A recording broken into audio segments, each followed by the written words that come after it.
আসসালামু আলাইকুম। শুভ বিকাল বন্ধুরা। আপনারা ভিডিওতে দেখতে পাচ্ছেন বিশাল আকৃতির একটি বাজার, ইহা টাঙ্গাইল শহরের বিখ্যাত একটি বাজার। এই বাজারের নাম হচ্ছে সয়ানী বাজার।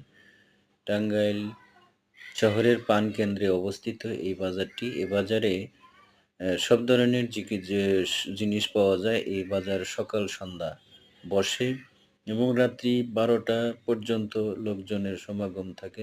বিভিন্ন আইটেমের জিনিস এই সমস্ত দোকানে পাওয়া যায়। বিশেষ করে মুদির জিনিস অর্থাৎ গ্রোসারি জিনিস এই সমস্ত জিনিস পাওয়া যায় এবং সব আইটেমেরই জিনিস পাওয়া যায় এবং সস্তা রেটে এবং সাশ্রয়ী মূল্যে হাতের নাগালে সবকিছুই পাওয়া যায়। আপনারা দেখতে পাচ্ছেন এখানে অনেক লোকের সমাগম, কারণ প্রয়োজনীয় জিনিস এখান থেকেই অধিকাংশ লোকজন এখান থেকে নিয়ে থাকে। ভিডিওটি দেখবেন, লাইক, কমেন্ট, শেয়ার করবেন। ধন্যবাদ।